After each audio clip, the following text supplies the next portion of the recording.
খুলনা শহরে এটাই প্রথম আসা।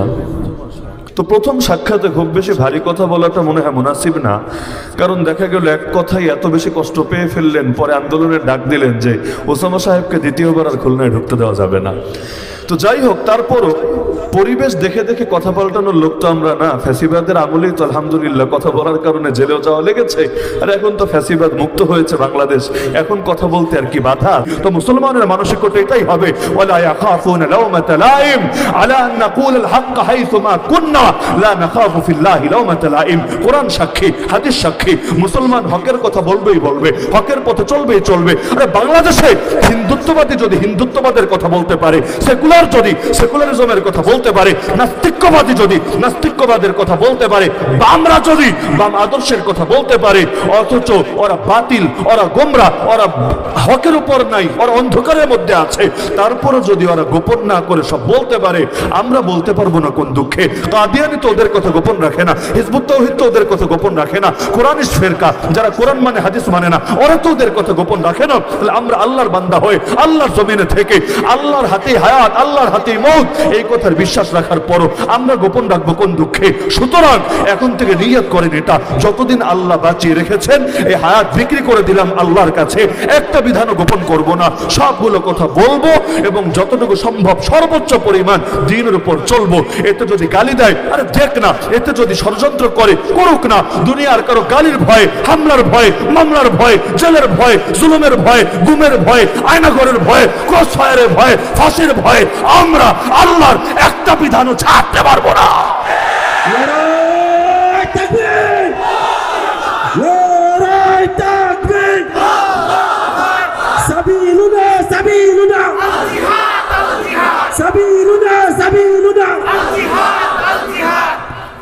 এমনকি হকের কথা বলার জন্য যদি আমাদের বাবার চোখ থেকে পানি ঝরা লাগে, আমাদের মৃত্যু সংবাদ শুনে ঝরবে।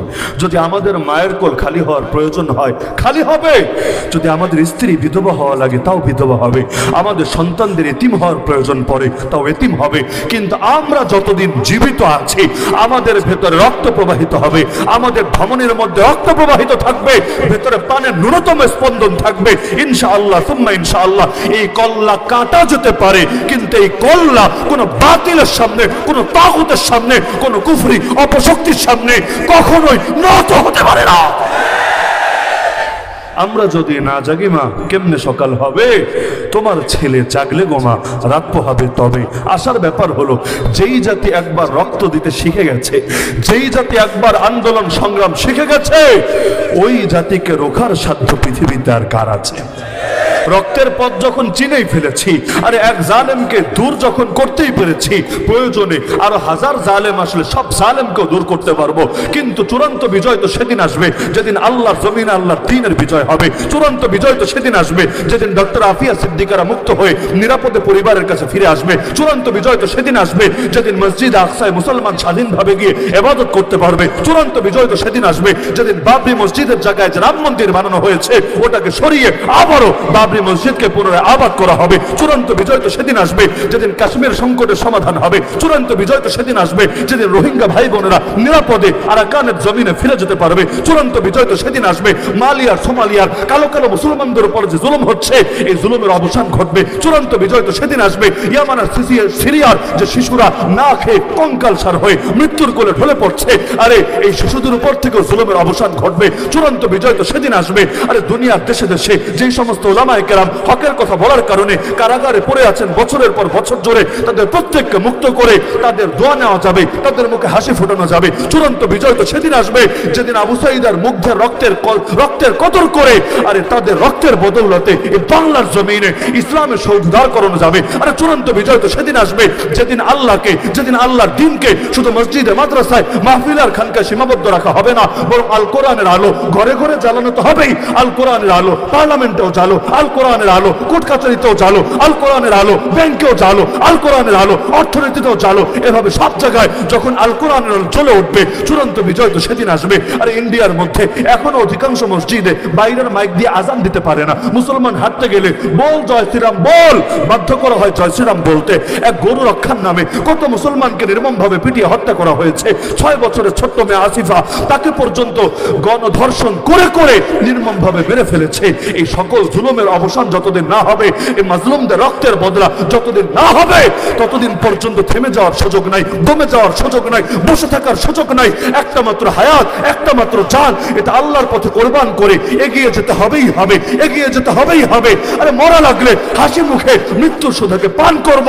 আমাদের আলেমরা যদি লাশ হয়ে বের হতে পারে কারাগার থেকে, আমরা কেন পারবো না তাদের মতো করে শাহাদাতের পথকে বেছে নিতে? তো যতদিন বেঁচে আছি পারবো না বাতিল শক্তির সাথে কোন ধরনের আপোষ করতে।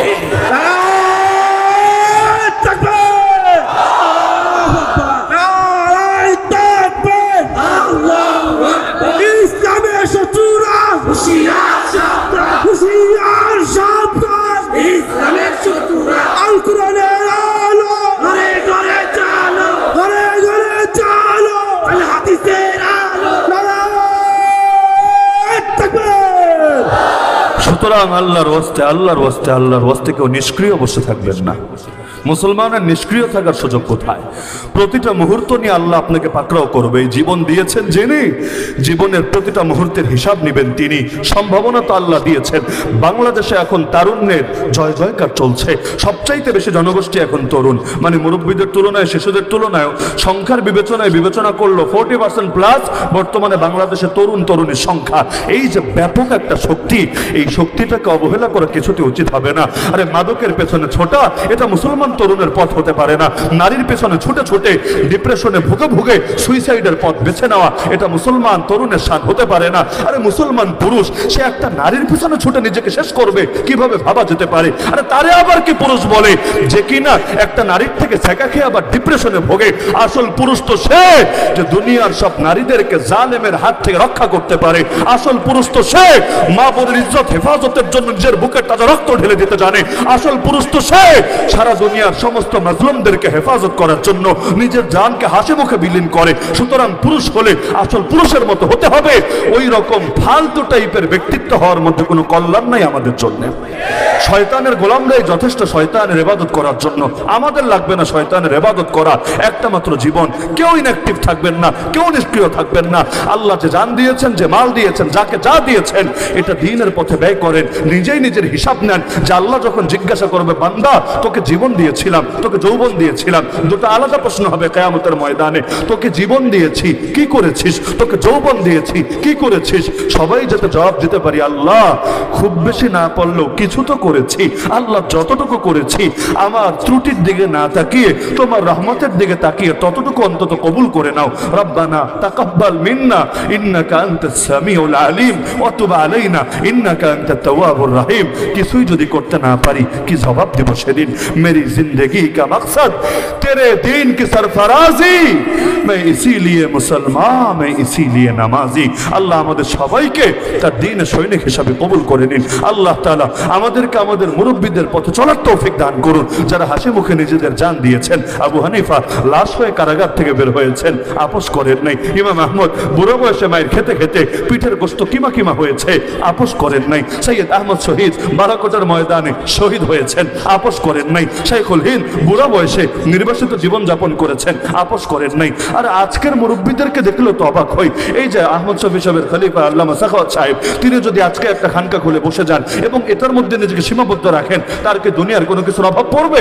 হাজার হাজার মানুষ আসবে একবার তার থেকে দোয়া নিতে, একবার সাক্ষাৎ করতে। তো তারা যেই পরিমাণ সফর করে, যেই পরিমাণ দ্বীনের বার্তা নিয়ে মানুষের দুয়ারে দুয়ারে ঘোরে, যদিও বাস্তবতা এটাই যে বাংলাদেশে এখন অধিকাংশ মানুষ ইসলাম বোঝে না, ইসলামের জন্য নিজেদেরকে কোরবান করতে রাজি রাজি হয় না, তারপরও এই বন্ধা মাটির ভেতরেও যেই পরিমাণ তারা বীজ বপনের চেষ্টা চালান, সুবহানাল্লাহ। মাঝে মধ্যে লজ্জা লাগে, আমরা তরুণ হয়ে কি করতে পারছি, আমরা জোয়ান হয়ে কি করতে পারছি।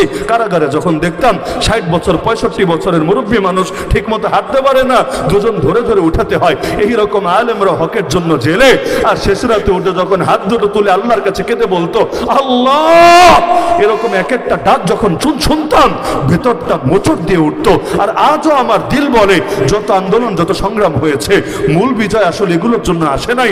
মূল বিজয় এসেছে মাজলুমানের বদদোয়ার কারণে।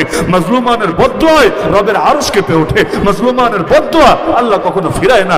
এই বদদোয়া যার উপর লেগেছে, ও পালাবে না তো জগতে কে পালাবে? সুতরাং মুরব্বীরাই যদি এত কোরবানি দিতে পারেন এই বয়সে এসে, আমরা জোয়ানরা পারবো না ইনশাআল্লাহ? আমার এখনো মনে পড়ে সে আন্দোলনের আগে মধুপুরের পিসা বলেছিলেন, গুলি করলে সবার আগে আমার গায়ে লাগবে, এরপর আমার ছাত্রদের গায়ে লাগবে। নেতার কথা তো এমনই হবে। আলহামদুলিল্লাহ তাই হলো। তার কপালে গুলি লাগলো। ছবিও হয়তো অনেকে দেখেছেন, বুড়া মানুষ যার বয়স প্রায় 80, মানে তার সমপর্যায়েরও যারা ছিলেন ক্লাসমেট টাইপের, অধিকাংশ দুনিয়ায় নাই, কবরে। এই বয়সে গুলি খেলেন ঠিকই, একটা না দুইটা গুলি, তারপরও দেখে আজও পর্যন্ত সবার আগে এগিয়ে আছে।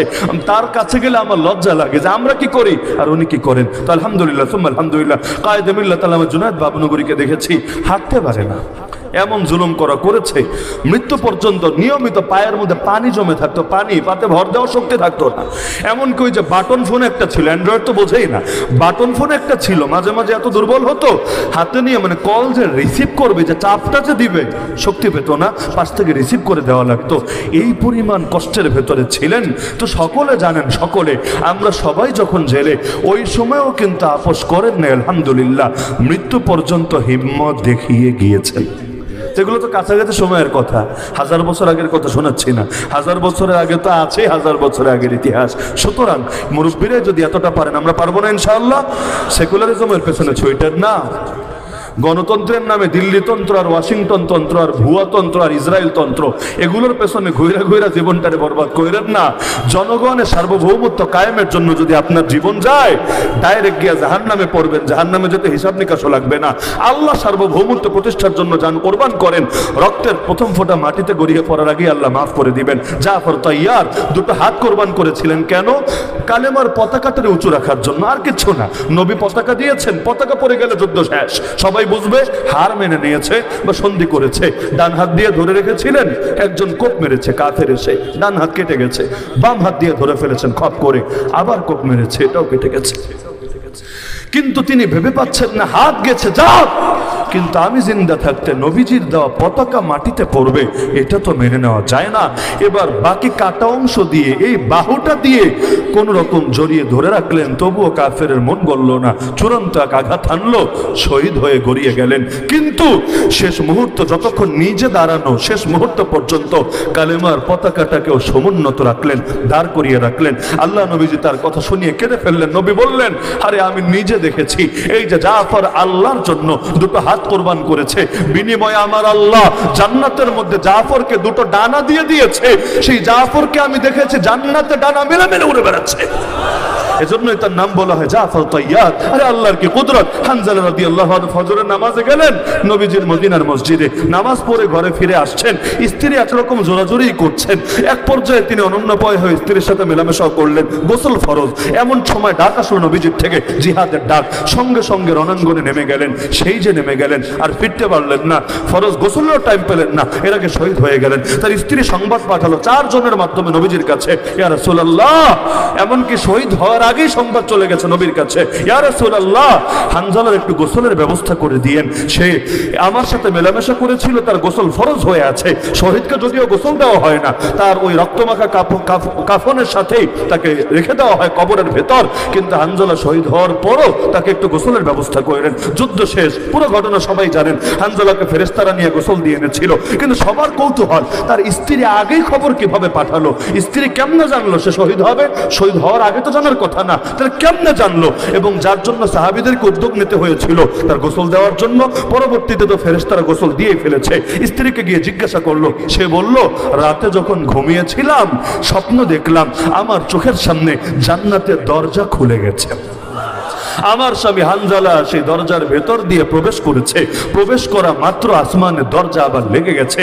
এটা দেখে আমার বুঝতে আর বাকি না, যেই যুদ্ধে হানজালা বের হবে সেখান থেকে আর ফিরতে পারবে না, বরং পাখি হয়ে উড়ে যাবে রবের জান্নাতে। এজন্য তার শাহাদাতের সংবাদ পাওয়ার আগেই আমি নিশ্চিত ছিলাম এবং তোমাদেরকেও জানিয়ে দিয়েছিলাম যাতে তার গোসলের ব্যবস্থা করা হয়, আর তাকেও বলে দিয়েছিলাম এটাই শেষ সাক্ষাৎ, আর হয়তো দেখা হবে না দুনিয়ায়। মুসলমান তো এমনই, এজন্য সেই সাহাবীর ঘটনা কে না জানে। তাকে জ্বলন্ত আরে বিশাল এক ড্যাগ, এর ভেতরে তেল টকবক করে ফুটছে, তার চোখের সামনে তার দুই সাথীকে এখানে ফেলে শহীদ করা হয়েছে, তাকেও ফেলা হবে, তার সিরিয়াল। কিন্তু সেই ড্যাগের সামনে গিয়ে চোখ থেকে পানি গড়িয়ে পড়ছে। বাদশা অবাক, এতক্ষণ এত মারলাম, এত জুলুম করলাম, তোর চোখ থেকে পানি ঝরলো না, এত অফার দিলাম, তাও তুই খ্রিস্টান হলি না, আর এখন চোখের সামনে নিশ্চিত মৃত্যু দেখে তুই কাঁদছিস না? ঠিক আছে, কান্নাকাটি বাদ দে, এখনো খ্রিস্টান হয়ে যা, তোকে যেই লোভ দিয়েছিলাম সব দিব তোকে, তুই তোর ধর্ম পাল্টা, তোর মতো সেনাপতি আমার দলে আসলে আমার বড় উপকার হবে। সেই সাহাবী আবার গর্জে উঠলেন, আরে নরাধম, তুই কি ভেবেছিস আমি মৃত্যুর ভয়ে কাঁদি? আল্লাহর কসম, মুসলমান মৃত্যুর ভয়ে কাঁদে না রে জালেম। আমি তো জন্য কাঁদছি, মাত্র একটা জীবন আল্লাহর রাহে কোরবান করতে পারছি। কিয়ামতের দিন কোন পুঁজি নিয়ে দাঁড়াবো আল্লাহর সামনে? আমার গায়ে যেই পরিমাণ পশম আছে, এই পরিমাণ প্রাণ যদি থাকতো আর প্রতিটা প্রাণ আল্লাহর জন্য কোরবান করতে পারতাম, তাহলে না কিছু একটা নিয়ে কিয়ামতের দিন আল্লাহর সামনে দাঁড়াতে পারতাম। এখন কাছে এই ভয়ে, মাত্র একটা জীবন, আরে আল্লাহকে এটা দেখে আমাকে মাফ করবে? কারণ অতীতে যা করেছি, আল্লাহকে শুধুমাত্র একটা জীবন কোরবানের জন্য আমাকে মাফ করবে নাকি পাকড়াও করবে? আরে নারী পর্যন্ত হাজির কোলের বাচ্চা নিয়ে, ইয়া রাসূলুল্লাহ দুধের বাচ্চাটাই নিয়ে যান। আরে দুধের বাচ্চা নিয়ে কি হবে? ইয়া রাসূলুল্লাহ কি করব বলেন? প্রাপ্তবয়স্ক যারা ছিল আগেই পাঠিয়েছি, একজনও ফেরত আসে নাই, শহীদ হয়ে গিয়েছে। আজ আমি নারী, আমি তো আর পারবো না আপনাদের সাথে যেতে, চাইলেও আপনারা নেবেন না, কিন্তু দিল তো মানে না, মন তো মানে না। আপনারা জান্নাতে সওদা করবেন আর আমি ঘরে একাকে বসে থাকবো। এজন্য যা ছিল তাই আপনার খেদমতে এনে হাজির করে দিলাম। ইয়া রাসূলুল্লাহ, যদিও জানি এই বাচ্চা যুদ্ধ করতে পারবে না, কিন্তু তাকে আপনার কোন সাহাবীর কোলে দিয়ে রাখবেন। জালেম যখন আপনার বুকে তীর মারবে, বর্ষা মারবে, সেই সাহাবী আমার বাচ্চাটাকে ঢাল হিসাবে আপনার বুকের সামনে পেতে ধরবে। জালেমের তীর এসে, বর্ষা এসে আমার বাচ্চার কলিজাটাকে, বুকটাকে এফরফর করে দিয়ে যাবে, কিন্তু তার প্রাণের বিনিময় হলো ইয়া রাসূলুল্লাহ আপনার প্রাণ তো সুরক্ষিত থাকবে। কিয়ামতের দিন আল্লাহর সামনে গর্ব করে বলতে পারবো, হায় আল্লাহ, আমি শহীদের মা, আমার সন্তানের জান কুরবান হয়েছে তোমার নবীর জাতে পাকের হেফাজতের জন্য। তো সুতরাং আল্লাহ, এই উসিলায় তুমি আমাকে মাফ করো। তো যদি সাহাবীরা এতটা তরপাতে পারেন শাহাদাতের জন্য, খালিদ বিন ওয়ালিদ মরার সময় আফসোস করছেন, আমার কোলের উপর কত ভাই মাথা রেখে শহীদ হলো, আর আমাকে আজকে এমনি মরতে হচ্ছে। আল্লাহ, না জানি তুমি আমারে মাফ করবা কিনা, কেন আমি শহীদ হতে পারলাম না? মরার সময় আফসোস করছেন, কেন শাহাদাত নসিবে জুটলো না? তো তারাই যদি শাহাদাতের জন্য এত দেওয়ানা হয়ে থাকতে পারেন, আমরাও পারবো না ইনশাআল্লাহ।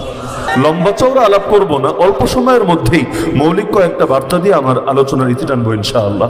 এক নম্বর বিষয় হলো, আল্লাহ রাসূল সাল্লাল্লাহু আলাইহি ওয়াসাল্লাম 40টা বছর পর্যন্ত এই মক্কায় যে অবস্থান করলেন, তার উপর প্রকাশ্যে হেরা গুহায় ওহী নাজিল হওয়ার আগে এই 40টা বছর একটা মানুষও তো তাকে গালি দিল না, সমালোচনা করলো না, তার গায়ে হাত তুললো না, তাকে হত্যা করার জন্য কোনো ষড়যন্ত্র করলো না, তার সাথী সঙ্গীদেরকেও তাদেরকেও জুলুমের আওতায় আনলো না। কিন্তু 40টা বছর হওয়ার পর হঠাৎ করে কি এমন হয়ে গেল, আপন পর হয়ে গেল, যারা এতদিন বন্ধু ছিল তারাই দুশমনে পরিণত হলো। এমনকি সে আবুল আহাব, যে আবুল আহাব আল্লাহর রাসূলের জন্মে খুশি হয়ে নিজের বাদিয়ার দাসীটাকে পর্যন্ত আজাদ করে দিয়েছিল, সে আবুল আহাবই কিনা প্রকাশ্যে দাওয়াত দেওয়ার পরে পাহাড়ের চূড়ায় উঠে আল্লাহ রাসূল প্রতিটা গোত্রের নাম নিয়ে নিয়ে যখন আলাদা করে দাওয়াত দিলেন, সে আবুল আহাবই কিনা সবার আগে আঙ্গুল উঁচিয়ে উঁচিয়ে আল্লাহর নবীর শানে বেয়াদবি করলো। তাব্বান লাকা ইয়া মুহাম্মদ আলিহাযা জামাতানা, হে মুহাম্মদ ধিক্কার তোমাকে, তুমি কি আমাদেরকে জমা করেছো ফালতু কথা শোনানোর জন্য? নাউযুবিল্লাহি মিন যালিক। যার জবাবে আল্লাহ রাব্বুল আলামিন 30 নম্বর পরে আস্তে একটা সূরা নাজিল করে দিলেন, তাব্বাত ইয়াদা আবি লাহাবি ওয়া তাব। তো কি এমন হয়ে গেল, যার জন্য আপন আপন মানুষগুলো, এই পরম প্রিয় মানুষগুলো পর্যন্ত দুশ্মনী করতে শুরু করলো। কিছু তো একটা হয়েছিল, সেই কিছুটা কি জিনিস এটা যতদিন বুঝতে না পারবেন, ইসলামের সঙ্গে জাহেলিয়াতের মূল দ্বন্দ্বটা কোথায়, তাওহীদের সঙ্গে শিরকের মূল সংঘর্ষটা কোথায়, যুগে যুগে নবীদের সঙ্গে নেতার নেত্রীদের ঝামেলাটা কোথায়, কিছুতেই বুঝতে পারবেন না। বরং পুরো বিষয় ধোঁয়াশার ভেতরে থাকবে এবং নিজেও ইসলামের ব্যাপারে চরম অজ্ঞতার ভেতরে থাকবেন। পুরো ইতিহাস ঘাটেন, কোরআন মাজিদে তো সব নবীর নাম পাবেন না, মাত্র 24-25 জন নবীর নাম পাবেন পুরো কোরআন খোঁজাখুঁজি করলে। যাদেরটা পাবেন না, যাদেরটা পেয়েছেন, প্রতিটা নবীর ইতিহাস পড়লে এই বাস্তবতাই সামনে পাবেন। তাদের সম্প্রদায়ের খেটে খাওয়া মানুষরা, গরিব দুঃখে জনতারা, নিঃস্ব অসহায় শ্রেণীরা, শ্রমিক মজদুররা প্রাথমিকভাবে স্বতঃস্ফূর্তভাবে স্বেচ্ছা প্রণোদিত হয়ে তাদের পথে কাটা বিছায় নাই, বরং নবীদেরকে সবচাইতে বেশি চ্যালেঞ্জ মনে করেছে নেতা গোষ্ঠীরা, সভাসদ বর্গরা, রাজা বাদশারা, ক্ষমতাসীনরা। তারাই নবীদের বিরুদ্ধে ময়দানে নেমেছে এবং এই গরিব দুঃখী জনতা যেহেতু ওদের অধীনস্থ হয়ে আছে, এই জনতাকেও নবীদের বিরুদ্ধে কাজে লাগাতে চেয়েছে। তার মানে একটা বার্তা স্পষ্ট, আপনি যদি নবী ইব্রাহিমের জীবনী পড়েন, নবী মুসার জীবনী পড়েন, নবী ঈসার জীবনী পড়েন, নবী মুহাম্মদুর রাসূলুল্লাহ সাল্লাল্লাহু আলাইহি ওয়াসাল্লামের জীবনী পড়েন, নবী নূহের জীবনী পড়েন আলাইহিমুস সালাতু ওয়াস সালাম, যার জীবনী পড়েন এই কমন চিত্রটা দেখতে পাবেন। কোন যুগে সেই বাতিলের নাম হয়তো ফেরাউন, কোন যুগে নাম হয়তো নমরুদ, কোন যুগে নাম হয়তো আবু জাহাল, আবু লাহাব, উতবা, শাইবা। কিন্তু কি ঝামেলা এই নেতাদের, এমনকি একটা শব্দ কোরআনের পাতায় পাতায় বারবার পাবেন, আল মালা ওয়া ক্বালা আল মালাউ মিন কওমি ফিরআউন, মিম লাম হামজা, মালাউন। মালাউন মানে কি? সভাসদ বর্গ, রাষ্ট্রের বাদশার আশপাশে যারা থাকে, তার মন্ত্রী পরিষদের সদস্যরা, তার আমলারা, তার প্রশাসনিক কর্মকর্তারা। এই মালাউন শব্দটা বারবার পাবেন, প্রশংসার জায়গায় না, নিন্দার জায়গায়। এই মালাউন শ্রেণী ফেরাউনকে খেপিয়ে তোলে, কি জন্য? যাতে নবী মুসাকে হত্যা করে ফেলে, তার জন্য যাতে তার দেশের সব কিছুকে সে বন্ধ করে। এই যে যুগে যুগে এই জালেমরা নবীদেরকে চ্যালেঞ্জ মনে করে, কিসের জন্য? তার মানে এই দুনিয়ার বাতিলরা নবীদেরকে মূলত তাদের ক্ষমতার জন্য প্রতিদ্বন্দ্বী মনে করে। কারণ ক্ষমতার জন্য যদি প্রতিদ্বন্দ্বী মনে নাই করতো, তাহলে সবার আগে গরিব দুঃখী জনতাই তো নবীদের বিরোধিতা করা দরকার ছিল। কিন্তু দেখা যায় গরিবরা সবার আগে কালেমা পড়ে মুসলমান হয়ে যায়। এই বেলাল রাদিয়াল্লাহু আনহু, কি পরিচয় তার! এই যে আম্মার, ইয়াসির, খুবাইব, খাব্বাব রাদিয়াল্লাহু আনহুম আজমাইন, প্রথম যুগের মুসলমানদের ইতিহাস পড়লে এর মধ্যে কয়জন পাবেন একেবারে হাই প্রোফাইল ব্যক্তিত্ব?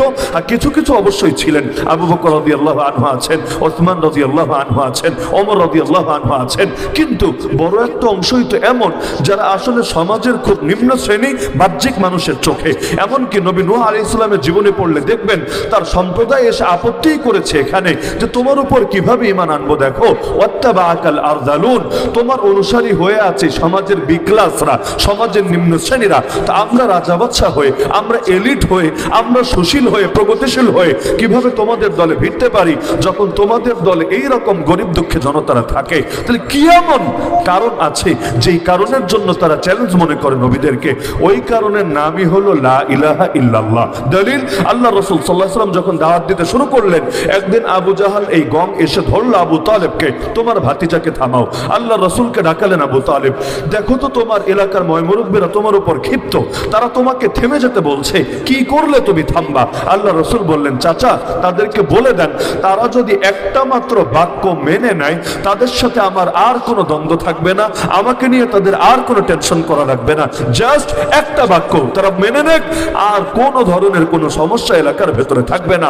আবু জাহাল মহা খুশি, বলে উঠলো, নাম ওয়া আবিকা আশরা, মুহাম্মদ তোমার বাপের কসম খেয়ে বললাম, বাক্য একটা না, বাক্য 10টা বলবো, একবার না, প্রয়োজনে 10 বার বলবো। লেকিন এক বাক্যের জন্য এত ঝামেলা করার কোনো দরকার আছে? কি বলা লাগবে জলদি বলে ফেলো। আল্লাহ নবী বললেন, তাহলে বলেন লা ইলাহা ইল্লাল্লাহ মুহাম্মাদুর রাসূলুল্লাহ। আবু জাহাল বলে উঠলো, এটা তো সম্ভব না। আজালাল আলিহাতা ইলাহা ওয়াহিদা ইন্না হাযা লাশাইউন উজাব। 23 নম্বর পরে সূরা সাদে আল্লাহ তাদের কথা উল্লেখ করে দিয়েছেন। তারা বলল, এত মাবুদকে মাত্র এক মাবুদে পরিণত করেছে, এত মাবুদ মিলেই পারে না আমাদের অভাব দূর করতে, আমাদের সমস্যা সমাধান করতে, মাত্র এক মাবুদ কি করবে? ইন্না হাযা লাশাইউন উজাব। এটা তো বড়ই আশ্চর্যজনক ব্যাপার, বড়ই বিস্ময়কর কথা। অথচ বিস্ময়কর ব্যাপার ছিল শিরিক করা, বিস্ময়কর ব্যাপার ছিল আল্লাহর খেয়ে আল্লাহর পরে তার অস্তিত্বকে নাকচ করা, অথবা তার সঙ্গে বহু দেবদেবীকে উপাসক এবং এগুলোকে অংশীদার বানিয়ে ফেলা। তো যেটাতে বিস্ময় করা দরকার ছিল সেটাতে না করে তাওহীদের দাওয়াতকে বিস্ময়ের দাওয়াত মনে করে ফেললো। তাহলে কি আছে লা ইলাহা ইল্লাল্লাহর মধ্যে? লা ইলাহা ইল্লাল্লাহ তো আমিও বলি, লা ইলাহা ইল্লাল্লাহ তো আপনিও বলেন, হ্যাঁ বলি, কিন্তু বাংলাদেশের মতো সংখ্যাগরিষ্ঠ যে মুসলিম দেশগুলো আছে, যেগুলোতে মুসলমান তো সংখ্যাগরিষ্ঠ বটে, কিন্তু দীর্ঘকাল ধরে ইসলামের শাসন না থাকতে সেকুলারিজম, ধর্মনিরপেক্ষতাবাদ রন্ধে রন্ধে ঢুকে গেছে। এরা লা ইলাহা ইল্লাল্লাহর অর্থটাকে অস্পষ্ট করে ছেড়েছে। এরা বোঝাতে চায় লা ইলাহা ইল্লাল্লাহ মানে খালি আল্লাহর জন্য নামাজ পড়বা, লা ইলাহা ইল্লাল্লাহ মানে খালি আল্লাহর জন্য রোজা রাখবা, লা ইলাহা ইল্লাল্লাহ মানে খালি আল্লাহর জন্য হজ করবা, লা ইলাহা ইল্লাল্লাহ মানে খালি আল্লাহর জন্য যাকাত দিবা, লা ইলাহা ইল্লাল্লাহ মানে শুধু আল্লাহর নামে কুরবানি করবা, লা ইলাহা ইল্লাল্লাহ মানে খালি আল্লাহর নামে মানত করবা, আল্লাহর নামে কসম করবা, লা ইলাহা ইল্লাল্লাহ মানে তোমার ব্যক্তি জীবনের ইবাদত বন্দেগীগুলো শুধুমাত্র আল্লাহর জন্য করবা, আর বাকি কোনো জায়গায় আল্লাহকে স্পেস দিবা না। আল্লাহকে রাজনীতিতে স্পেস দেওয়া যাবে না, কারণ আল্লাহকে স্পেস যদি দাও তাহলে ঈশ্বরের অনুসারীরা কি বলবে, ভগবানের অনুসারীরা কি বলবে, দেবদেবীর অনুসারীরা কি বলবে? তো যাতে করে ওরা ক্ষিপ্ত না হয় এজন্য ঈশ্বরকেও স্পেস দিবা না, ভগবানকেও স্পেস দিবা না, দেবদেবীকেও স্পেস দিবা না, আল্লাহকেও স্পেস দিবা না। তো আল্লাহকে যদি স্পেস না দেয় রাজনীতি চলবে কি দিয়ে? বলে দিবে স্পষ্ট ভাবে, রাজনীতি আল্লাহর দেওয়া বিধান দিয়ে চলবে না, রাজনীতি চলবে মানুষের দেওয়া বিধান দিয়ে। তার মানে আল্লাহর জায়গায় মানুষকে প্রতিস্থাপিত করা হচ্ছে যে আল্লাহ তুমি মসজিদে সীমাবদ্ধ থাকো, আল্লাহ তুমি মাদ্রাসায় সীমাবদ্ধ থাকো, আল্লাহ তুমি মাহফিল খানকার মার্কাজে সীমাবদ্ধ থাকো। রাজনীতি চলবে মানুষের বানানো আদর্শ দিয়ে, অর্থনীতি চলবে সুদের ভিত্তিতে, পুঁজিবাদের ভিত্তিতে, মানুষের বানানো আদর্শ দিয়ে, আইন কানুন চলবে কোরআন দিয়ে না, সুন্নাহ দিয়ে না, সেটাও মানুষের বানানো আদর্শ দিয়ে। বিচার আচার চলবে মানুষের বানানো আদর্শ দিয়ে, আইন কানুন চলবে মানুষের বানানো আদর্শ দিয়ে, সংবিধান লেখা হবে মানুষের বানানো আদর্শ দিয়ে, সভ্যতা সংস্কৃতি চলবে মানুষের বানানো আদর্শ দিয়ে, বিনোদন হবে সেটাও মানুষের বানানো আদর্শ দিয়ে, এমনকি ফ্যামিলি ল চলবে সেটাও মানুষের বানানো আদর্শ দিয়ে। আল্লাহকে কোণঠাসা করে রাখা হবে খুবই ক্ষুদ্র একটা জায়গার ভেতরে। এভাবে অফার যদি আবু জাহালকে দেওয়া হতো, আবু জাহাল নারাজ হতো না, বলতো ঠিক আছে। কেন? কারণ হলো জাহিলি যুগে আল্লাহ নবী সাল্লাল্লাহু আলাইহি ওয়াসাল্লাম 40 বছর দাওয়াত শুরু করার আগে যে ইবাদত করেন নাই বিষয়টা এমন না, লম্বা লম্বা ইবাদত করেছেন। হিরা গুহায় গিয়ে মাসের পর মাস কি করলেন? ইবাদতই তো করেছিলেন। আল্লাহ রাসূল সাল্লাল্লাহু আলাইহি ওয়াসাল্লাম হজের সময় হাজীদের খেদমত করেন নাই। আল্লাহ রাসূল সাল্লাল্লাহু আলাইহি ওয়াসাল্লাম বিভিন্ন সময়ে সামাজিক সেবামূলক সংগঠন হিলফুল ফজুল, এই যে হিলফুল ফজুলে কাজ করেছিলেন, এটাও তো নবুয়ত প্রকাশিত হওয়ার আগে। তাহলে আল্লাহ রাসূল আগে নামাজও পড়েছেন, রোজাও রেখেছেন, দান সদকাও করেছেন, হাজীদেরও খেদমত করেছেন, হাজীদেরও পানি পান করিয়েছেন। এমনকি আমার আগের আলোচক তো ঘটনা শোনাচ্ছিলেন, ওই যে হাজরে আসওয়াদ নিয়ে দ্বন্দ্ব লেগেছিল, আল্লাহ রাসূল সেই দ্বন্দ্বের সমাধানও করেছিলেন। এগুলোর কারণে কেউ তার উপর ক্ষিপ্ত হয় নাই। যদি নামাজের কারণে ক্ষিপ্ত হতো, আল্লাহ রাসূল যখন হিরা গুহায় গিয়ে নবীর উপর অ্যাটাক করে দিত, কই তখন তো মারলো না। তাহলে 40 বছর পর্যন্ত ইবাদতের জন্য কেউ মারলো না, কেউ ধরলো না, কারণ ইবাদত ওরাও করতো, ল্যাংটা হয়ে হজ করতো, ল্যাংটা হয়ে করুক আর কাপড় পরে করুক, হজ তো করতো। আর ওরাও নামাজ পড়তো, যদিও কখনো সেজদা আল্লাহরে দিত আর কখনো দেবদেবীরে দিত। ওরাও দান সদকা করতো, যদিও দান সদকা করার ক্ষেত্রেও অনেক সময় তারা শিরিক করে ফেলতো, বিভিন্ন ভুল নীতি প্রয়োগ করতো। তার মানে মূল ঝামেলা ছিল নামাজে না, মূল ঝামেলা ছিল রোজায় না, মূল ঝামেলা ছিল হজে না, মূল ঝামেলা ছিল লা ইলাহা ইল্লাল্লাহ তাওহীদে। অর্থাৎ সব ক্ষেত্রে আল্লাহর একত্ব স্বীকার করার মাঝে ওরাও আল্লাহরে অস্বীকার করতো না, ওরা মানতো আল্লাহকে। নাস্তিক ছিল না, নাস্তিক শাহবাগে থাকতে পারে, নাস্তিক ঢাবিতে থাকতে পারে, নাস্তিক খুলনায় থাকতে পারে, কিন্তু আবু জাহাল আবু লাহাব নাস্তিক ছিল না, বরঞ্চ তাদের কথা কোরআনে আছে, ওয়ালা ইন সাআলতাহুম মান খালাকাস সামাওয়াতি ওয়াল আরদ ওয়া সাখারাশ শামসা ওয়াল কমার লা ইয়াকুলুনা আল্লাহ। হে নবী, আপনি যদি ওদেরকে জিজ্ঞাসা করেন আসমান জমিন কে সৃষ্টি করেছে, চাঁদ সূর্য কে পরিচালনা করে, মুশরিক হয়েও জবাব দিবে আল্লাহ করে। তা আল্লাহই যদি করে, ইবাদত আল্লাহর কর না, এটা আর পারবে না। তার মানে আল্লাহর অস্তিত্বকে স্বীকার করে, কিন্তু সব জায়গায় আল্লাহর সামনে নিজেকে সঁপে দিতে পারে না। ইসলাম মানে কি? ইসলাম মানে আত্মসমর্পণ করা। মুসলিম কাকে বলে? মুসলিম তাকেই বলে যে আত্মসমর্পণ করেছে আল্লাহর সামনে। তাহলে এই বাংলাদেশের মধ্যেও ইসলাম কায়েমের প্রতি সবচাইতে বড় বাধা কোথায়? আরে সবচাইতে বড় বাধা এখানে, এই জাতির অধিকাংশ মানুষ আজও রাজি না আল্লাহর সামনে নিজেদেরকে সঁপে দিতে। তারা নিজেদের বানানো জিনিসকে আল্লাহর জিনিসের সমান বা তার চাইতেও বেশি দামি বানিয়ে ফেলে। পতিতালয়কে আল্লাহ হালাল করেছেন নাকি হারাম? সবাই একমত আমার সাথে? যদি আল্লাহ হারামি করে থাকেন বাংলার জমিনে, পতিতালয়কে হালাল করলো কে? আরে আল্লাহ তাআলা রাস্তায় রাস্তায় ভাস্কর্য আর মূর্তির নামে যেগুলো বানানো হয়েছে, daddy of the nation, papa of the নেশনের বানাক আর যারটাই বানাক, এই যে মূর্তি দিয়ে পুরো বাংলাদেশকে সয়লাভ করে দিয়েছে। ঘরের মধ্যে যদি ছবি থাকে, ওই ঘরে রহমতের ফেরেশতা আসে না।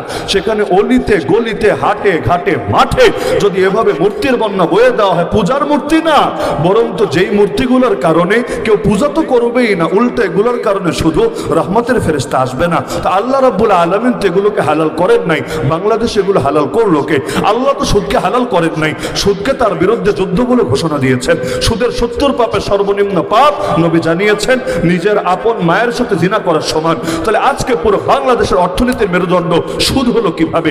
আল্লাহ তো বেহায়াপনাকে, বেলাল্লাপনাকে, অশ্লীলতাকে হালাল করেন নাই, বাংলার জমিন এগুলোকে হালাল করলো কে? নায়ক নায়িকা, গায়ক গায়িকাদেরকে সর্বোচ্চ সম্মান দেওয়ার অধিকার দিল তাকে। এমনকি আলেমকে কখনো রাষ্ট্রীয় পুরস্কার না দিলেও ওদের জন্য সবসময় স্পেশাল মর্যাদা, বিভিন্ন পদক বরাদ্দ রাখার অধিকার দিল তাকে। আরে যারা জিনা ছড়িয়ে দেয় মুসলমানের ঘরে ঘরে, আরে যাদের কোনো অবদান নাই এই দেশে, না রাজনীতির অঙ্গনে, না জনমানুষের ভেতরে, না কোনো সেবামূলক সংগঠনে, শুধুমাত্র মুসলমানের ঘরে ঘরে ব্যভিচার ছড়িয়ে দিতে পেরেছে। আল্লাহ মাহমুদ শফিকে তেতুল হুজুর বলে গালি দিয়েছে, প্রকাশ্যে সমকামিতার পক্ষে দালালি করেছে, এমনকি ফ্যাসিবাদের পা নিজে তো চেটেছে, নিজের বৌর দিয়ে পর্যন্ত চাটিয়েছে। এইরকম লোকগুলোকে ধরে ধরে উপদেষ্টা বানানোর অধিকার কে দিয়েছে? আল্লাহ দিলেন একটা, বান্দা বানায় নিল আরেকটা। আল্লাহর চাইতে নিজেরটাকে দামি বানায় ফেললো। কোরআনের বিরুদ্ধে কথা বললে জেলে গিয়েছে, এমন নজির কয়টা আছে? কিন্তু সংবিধান লঙ্ঘন হয়েছে এই মিছে অজুহাত দিয়ে কত হাজার হাজার আলেমকে, তালিবুল ইলমকে, তাওহীদের জনতাকে বছরের পর বছর কারাগারে ফেলে রাখা হয়েছে। এর হিসাব দিবেটাকে? তাহলে কোরআনের বিরুদ্ধে কথা বললে সমস্যা নাই, কিন্তু আপনি ওদের মানবরচিত সংবিধান, যার মধ্যে বিভিন্ন কুফর ঢোকায় ছাড়বে, যেমন যেই সংবিধানের ভেতরে থাকে সকল ক্ষমতার মালিক জনগণ, যেই সংবিধানের ভেতরে থাকে সার্বভৌমত্বের মালিক আল্লাহ না, সার্বভৌমত্বের মালিক নাকি জনগণ, তাও জনগণ নামে, বাস্তবে ওরা নিজেরা। জনগণের কোনো সার্বভৌমত্ব এই দেশে না ৭১-এর পরে ছিল, না আজ ২০২৪ পর্যন্ত আছে। সব সময় ওরা যা মনে চায় তা করেছে আর জনগণের নামে চালিয়েছে।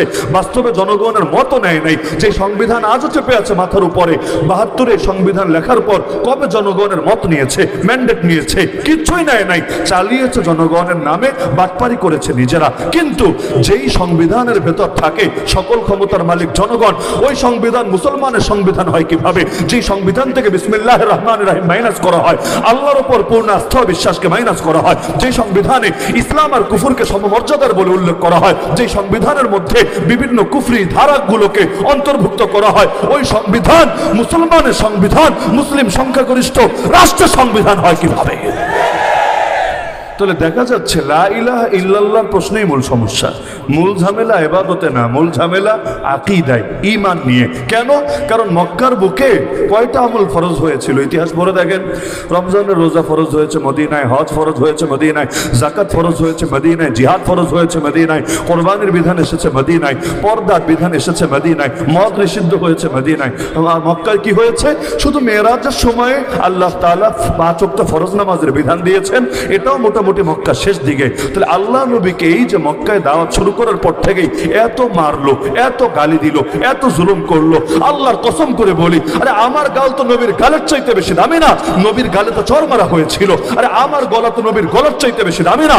আল্লাহ নবী নামাজে দাঁড়ালে তার গলায় চাদর পেঁচিয়ে শ্বাসরুদ্ধ করে হত্যা করে ফেলার চেষ্টা করা হয়েছিল। আরে আমার গা তো নবীর গায়ের চাইতে বেশি দামি না?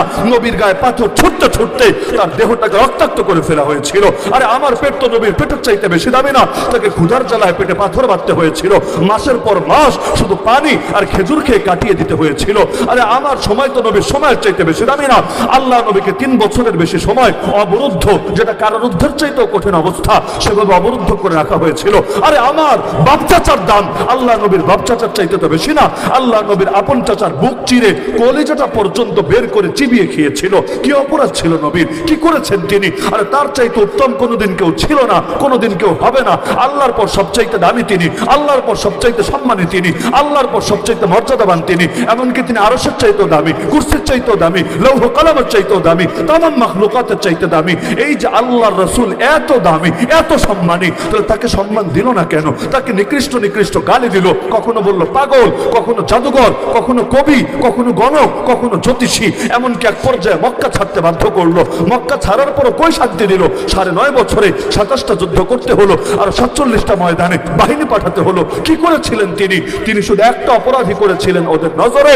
তিনি বলেছিলেন রব্বুন আল্লাহ, আরে রব হলেন আল্লাহ। তো সুতরাং সব ক্ষেত্রে এই রব্বুন আল্লাহর উপর অটল থাকতে হবে, অবিচল থাকতে হবে। প্রতিটা ক্ষেত্রে আল্লাহ নিরঙ্কুশ আনুগত্য করতে হবে। আল্লাহ যা বলবেন সেটাই চূড়ান্ত। সেটা আবু জাহালের মতের সাথে মিললেও চূড়ান্ত, মতের সাথে না মিললেও চূড়ান্ত। এমনকি একটা ইতিহাস আমি স্মরণ করিয়ে দেই, পড়েছেন হয়তো সবাই, তবে সবাই হয়তো এভাবে চিন্তা করেন নাই। আল্লাহ নবীকে মক্কায় ক্ষমতার অফার দেওয়া হয়েছিল নাকি হয়নি? কিভাবে? নবীকে বলেছে, ভাতিজা তুমি কি চাও বলো, নারী চাইলে আরবের সবচাইতে সুন্দরী নারী এনে দেব, সম্পদ চাইলে সম্পদের পাহাড় বানিয়ে দেব, আর যদি ক্ষমতা চাও তোমাকে নেতা মানতে আমাদের কোনো দ্বিধা নাই, কোনো আপত্তি নাই। তোমার চরিত্র এতটাই মহানুভব, তোমাকে দারুন নাদওয়া নামক পার্লামেন্টের মেম্বার বানিয়ে দিব। মক্কায় একনায়কতন্ত্র ছিল না, সেখানে একজনের কথাই, সেই ফেরাউন আর নমরুদের জামানার মতো একজনের কথাই চূড়ান্ত ছিল না। যদি মক্কায় একনায়কতন্ত্র থাকতো, আল্লাহ নবীকে হত্যার রায় দিতে ওদের 13 বছর লাগতো না। 13 বছর কেন লেগেছে? মনে করেন আবু জাহাল বলছে চল মোহাম্মদরে মেরে ফেলি, কিন্তু আবু তালেব বলছে খবরদার, মোহাম্মদকে যদি মারতে আসিস তোরা কিন্তু কেউ আস্ত থাকবি না। আবার আরেকজন দাঁড়িয়ে বলছে না, এটা বেশি উগ্রতা হয়ে যায়, মারার সিদ্ধান্ত নিও না, একটা সমঝোতায় আসা যায় কিনা দেখো।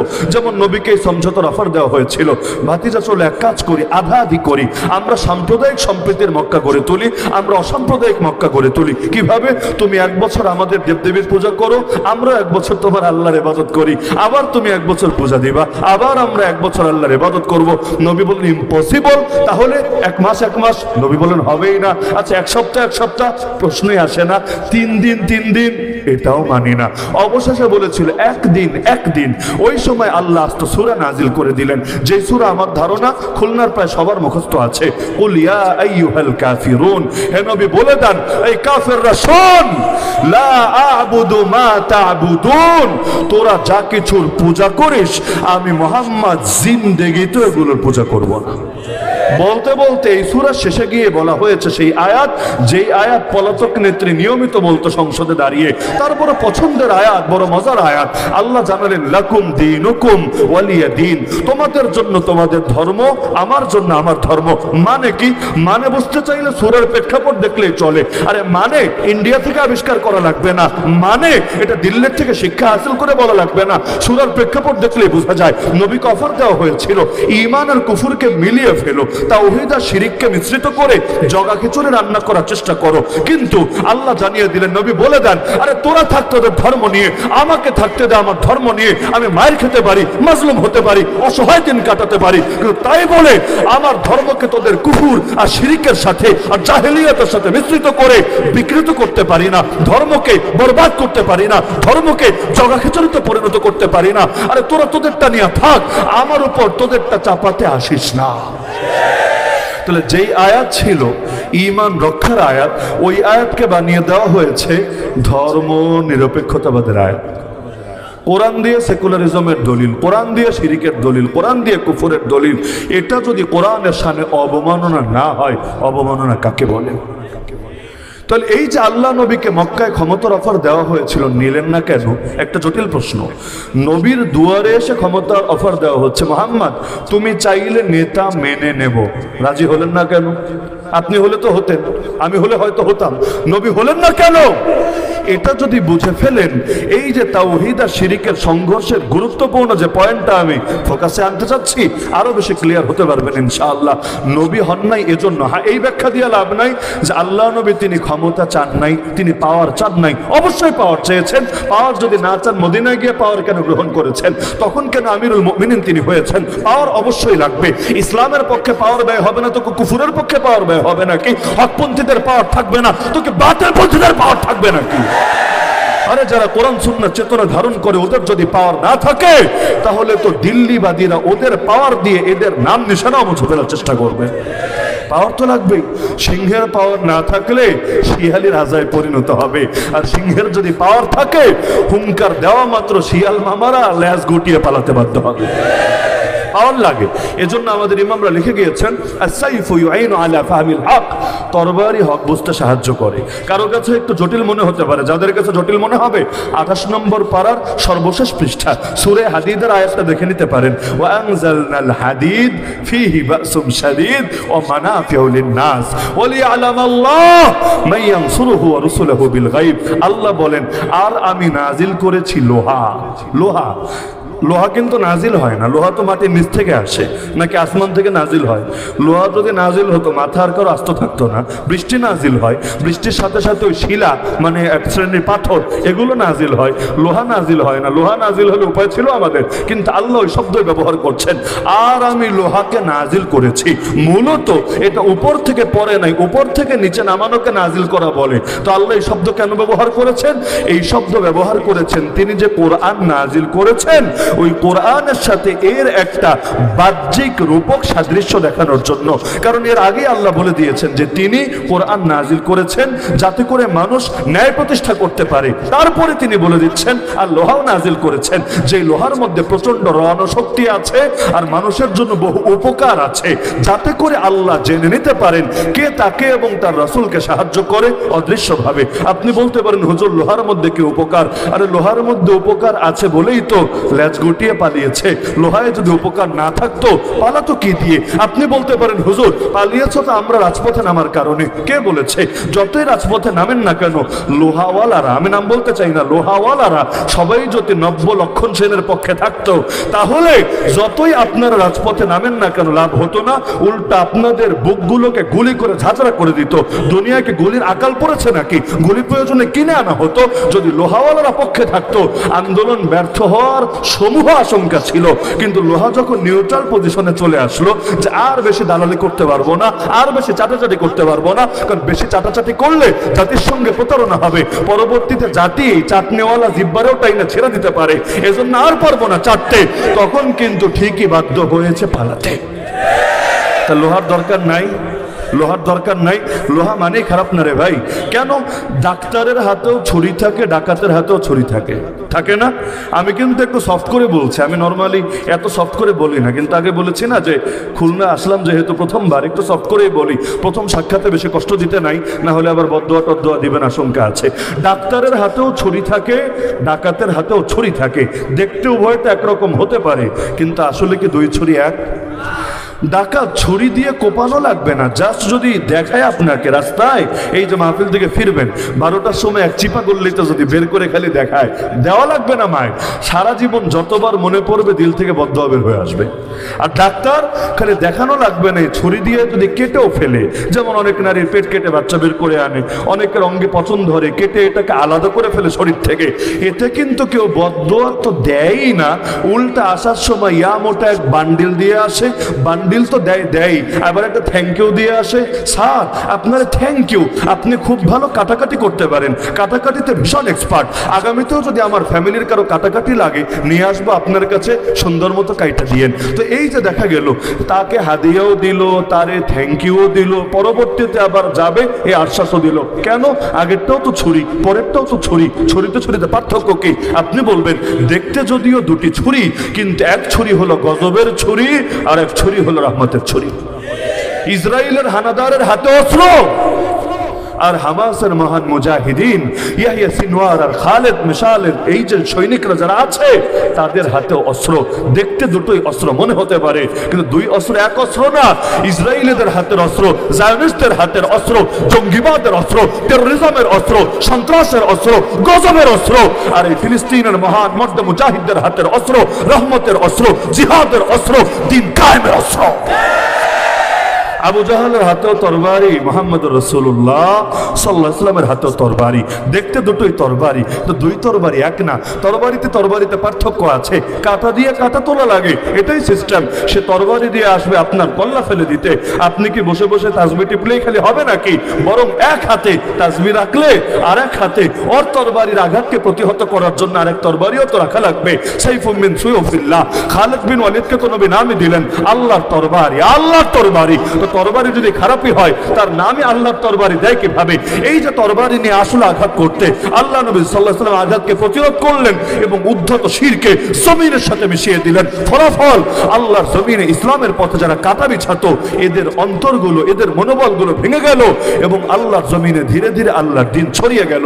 মক্কায় 13 বছর দাওয়াত দিলেন, 1000টা লোক কালেমা পড়লো না। আর যেদিন মক্কা বিজয় করলেন, বিজয়ী বেশে প্রবেশ করলেন, সবাই এবার সামনে বসা হাঁটু গেড়ে আল্লাহ নবী জিজ্ঞাসা করলেন, কেমন আচরণ আশা করো আমার থেকে? এবার পাম মারতে শুরু করলো। আখুন কারীম, অবনু আখিন কারীম, কত ভালো ভাই আপনি, আর কত একজন ভালো ভাইয়ের পুত্র।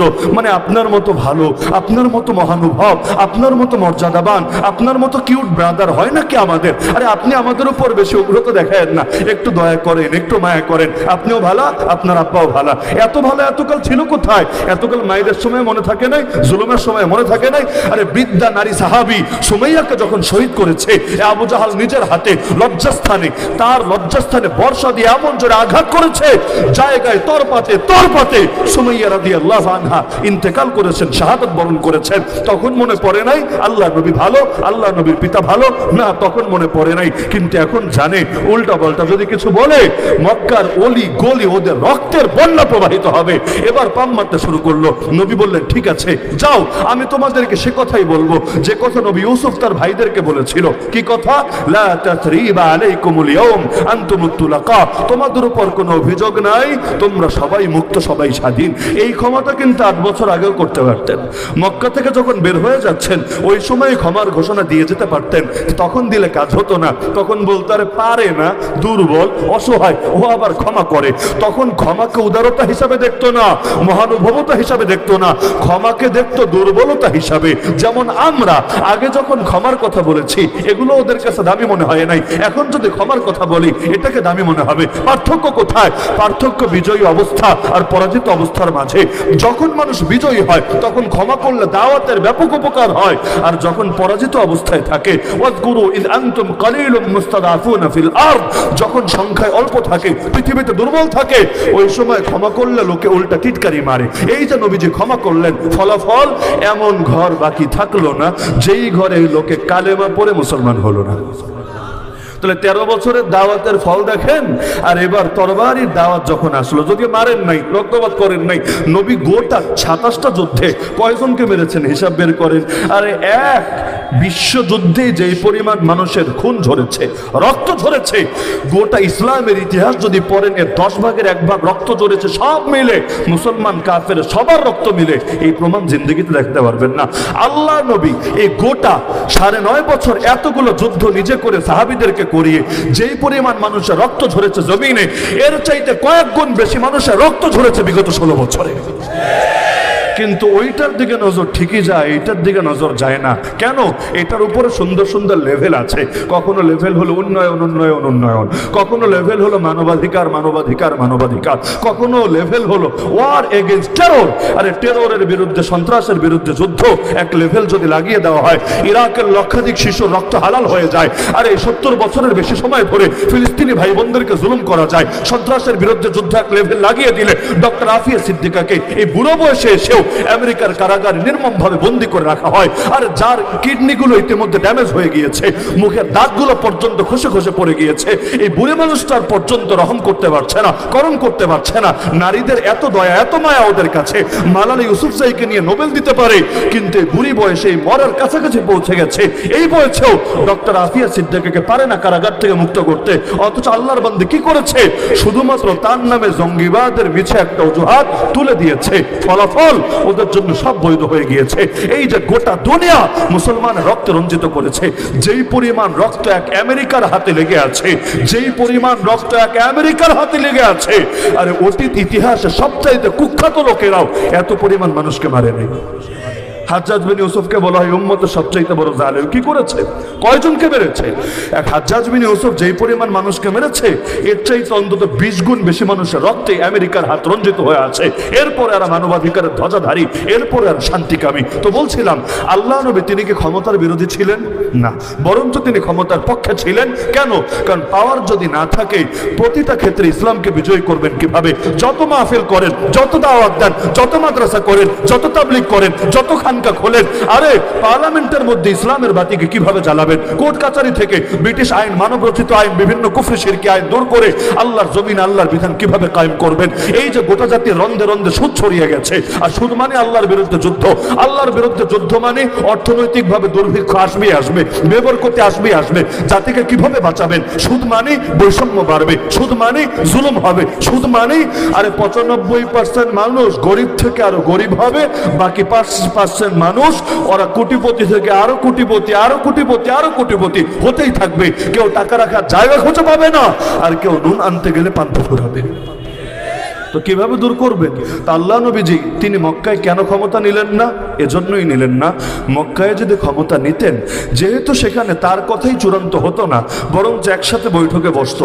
বসার পর নবী বলতেন, আচ্ছা শোনো, চোরের সাজা হলো তাকে হাত কাটা হবে। আবু জাহাল বলতো, কুল ভাতিজা কুল, চোরের সাজা হলো আগে দলের না বিরোধী দলের, এটা দেখতে হবে। যদি দলের লোক হয়, হাতে একটা চুমু দিতে হবে, এবং সেখানে বলতে হবে কানে কানে, বেটা একাই খাবি, একা একা খেলে হবে না, কিছু দিয়া খা, তুইও খুশি থাক, আমাদেরও খুশি রাখ।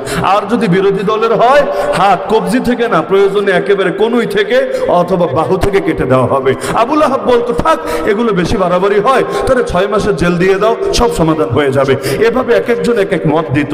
সব মত নেওয়ার পরে কখনো নবী পাস, কখনো আবু জাহাল পাস, কখনো আবুল আহাব পাস। তার মানে কখনো ফয়সালা যেত আল্লাহর পক্ষে, কখনো ফয়সালা যেত আল্লাহর বিপক্ষে। নাউযুবিল্লাহি মিন যালিক। অথচ আল্লাহ যে ফয়সালা দিবেন, রাসূল যে বিচার করবেন, সেটাই চূড়ান্ত।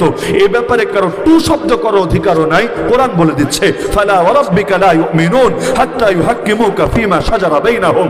আরে আল্লাহর কসম, ততদিন পর্যন্ত লোকের ঈমানদার হতে পারবে না যতদিন না নিজেদের সব ঝামেলার ব্যাপারে হে নবী তোমাকে চূড়ান্ত বিচারক হিসেবে মেনে না নেবে, এবং তুমি যে বিচারই করো অন্তরে কোনো দ্বিধা রাখবে না, আর তোমার বিচারের সামনে নিজেদেরকে সঁপে না দেবে। তো আল্লাহ নবী মক্কায় কেন ক্ষমতা নিলেন না?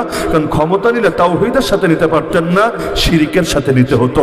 আর শিরিকের সাথে কোনোদিন ইসলাম জিন্দা হবে না। হক জিন্দা হবে হক তরিকায়, হক প্রতিষ্ঠিত হবে হক তরিকায়।